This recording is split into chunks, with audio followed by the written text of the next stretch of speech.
សួស្តីបងប្អូនជាទីស្រឡាញ់ចាងអានេះខ្ញុំមកស្ងោសាច់គោងាយដើម្បីហូបលក្ខណៈគ្រួសារបងប្អូនខ្ញុំស្ងោអត់ពិបាកវៀងឆ្ងាយទេខ្ញុំមានសាច់គោខ្ញុំមានទេខ្ញុំមានដុំស៊ុបបងប្អូនហើយក៏មានបន្លែស្ពៃបូកគោបន្លែផ្សិតនិងបន្លែពោតប្រាំងបងប្អូនមានគល់ស្លឹកគ្រៃមាននៅនេះបងប្អូនមានខ្ញុំដាក់អំពិល2គ្រាប់បងអូនដើម្បីកាត់ចំអាបតាមពិតស្ងោធ្វើអីក៏ដោយត្រូវតែដាក់ជូរបន្តិចបងប្អូនដាក់ជូរបន្តិចដើម្បីកាត់ចំអាបបងប្អូនដូច្នេះខ្ញុំចាប់ផ្ដើមហើយធ្វើសម្លស្ងោបងប្អូនគឺស្ងោដូចខ្ញុំនិយាយខាងដើមវីដេអូហ្នឹងចាប់ផ្ដើមដាក់ស្ងោដាក់អំពិលដាក់ដុំស៊ុបដាក់អ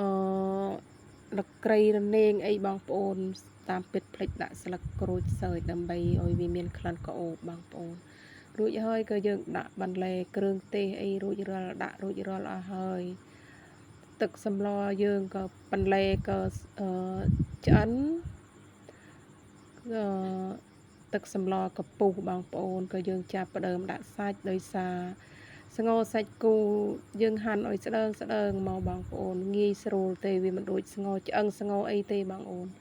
ដោយសារស្ងោនេះសាច់វារាងផុយដែរបងអូនសាច់រាងផុយ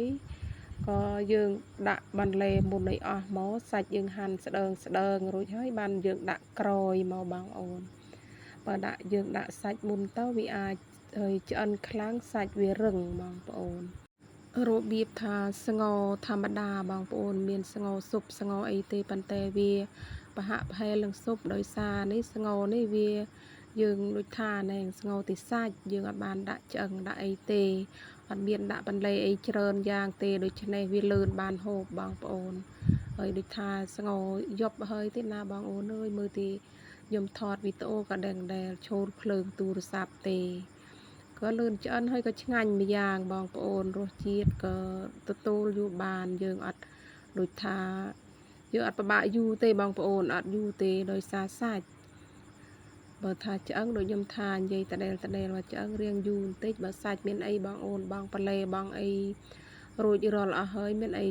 ប៉ាឡេផុយអស់ដាក់សាច់ក្រោយរួចហើយក៏បងស្លឹកខ្ទឹមមកបងប្អូនអើយអត់មានពិបាកទេស្ងោងាយលឿនបានហូប